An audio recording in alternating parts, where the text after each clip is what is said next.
What are the solutions put forward by the bourgeoisie and their surrogates in government? The only real solution revolves around putting more police on the street. Yet there is no positive scientific evidence. There's no positive correlation between the high presence of the police and the non-existence of crime and interpersonal violence in the United States. Show us the studies where a higher presence of the police has resulted in the lowering of crime. In fact, the trend seems to be just the opposite. In cities where the presence of police is the largest, there's without fail a serious crime problem.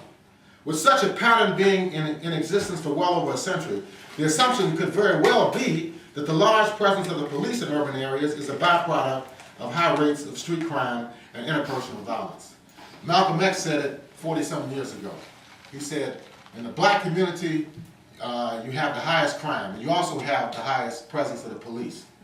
So what does this tell us? It tells us that the cops must be connected with the criminals. That's what he said back in 1962 at a speech he delivered in Los Angeles. Now, the history of the United States involves the violent usurpation of land from the native people and the enslavement and importation of Africans for the purpose of exploitation of their labor and the theft of their natural resources. This is the history of America. In reality, America has never been a democratic state. Every democratic reform that has ever been instituted for any length of time was the result of protracted political struggle on the part of the oppressed and the working class. We have fought. We have been jailed.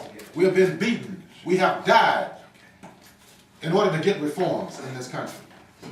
Don't believe otherwise. They try to make it look like they gave us civil rights. They gave it to them. You know, they gave us the right to vote. You know, people died in order to get the right to vote. That's right. People died even to be able to get some semblance of public education in this country. So don't believe it. Everything. Now, Frantz Fanon, who was a African born in Martinique in the French-controlled Caribbean during the 1920s, later wrote on the violent character of the process of colonization as well as decolonization. Fanon fought with the French during the World War II period against fascism. He was later recruited after finishing medical school to the French Overseas Service to serve as a psychiatrist in the colony of Algeria, which had been under imperialist French rule since 1830. Now, during the 1950s, the Algerian masses were awakening to the genuine character of their oppression.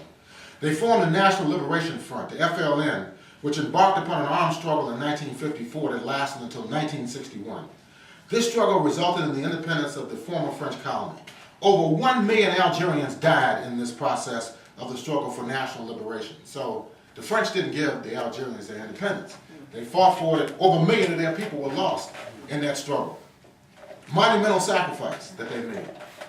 Fanon, even though he was sent to Algeria to work on behalf of the French imperialists, he saw what was going on in Algeria, and he joined the revolutionaries.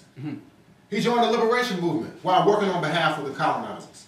As someone who came from another French colony in the Caribbean, he understood that the struggle against colonialism and imperialism was indivisible.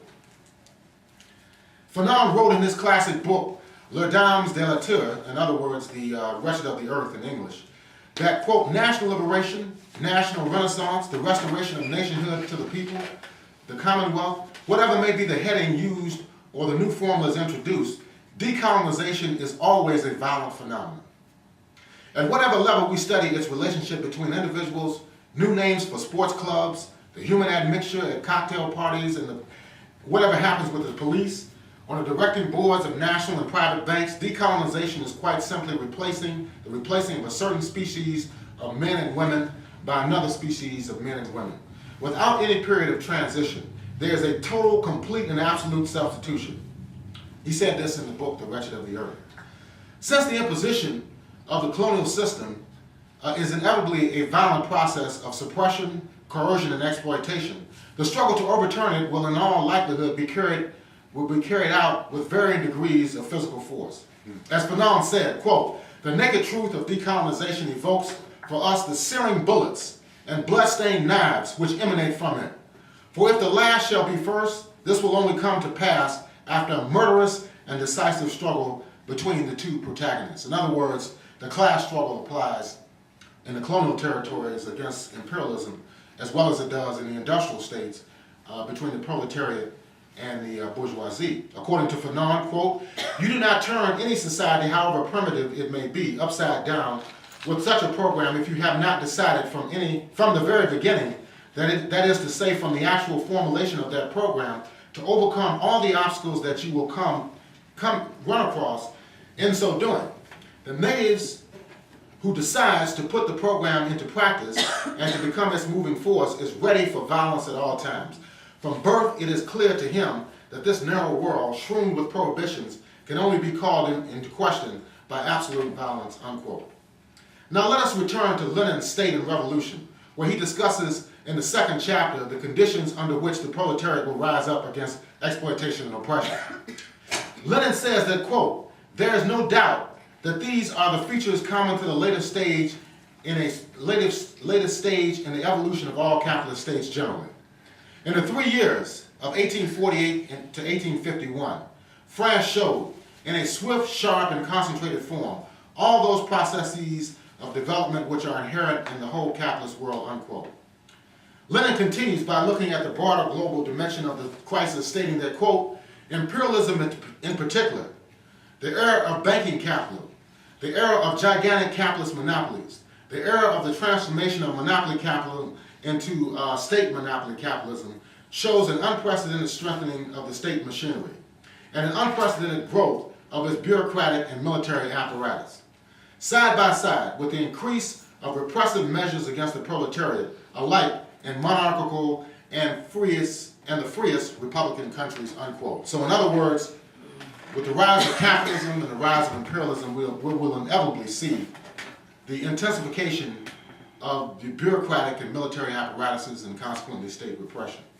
Lenin concludes this section by saying that, quote, "At the present time, world history is undoubtedly leading on an incomparably larger scale than in 1852 to the concentration of all forces of the proletarian revolution for the purpose of destroying the state machinery," unquote.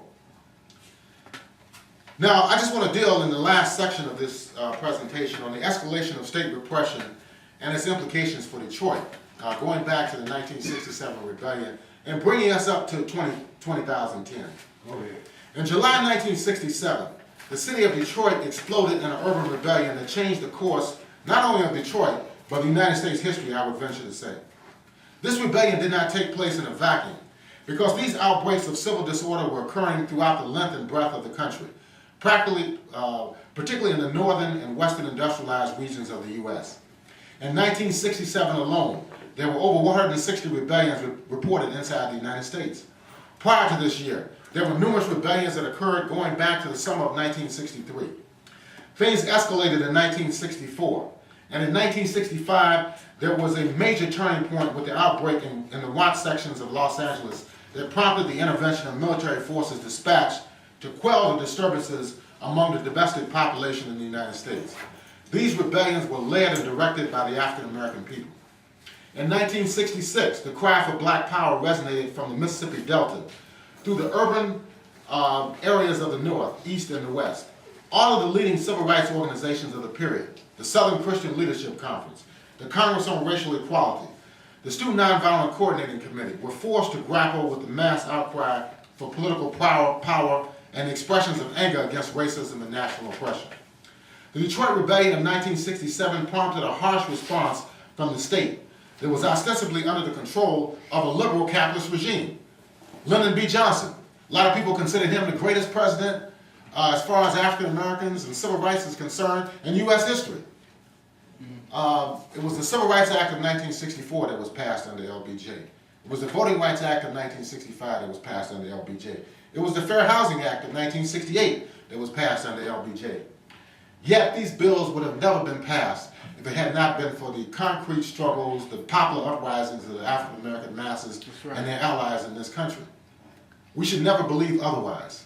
That's right. These are not things that were handed to us.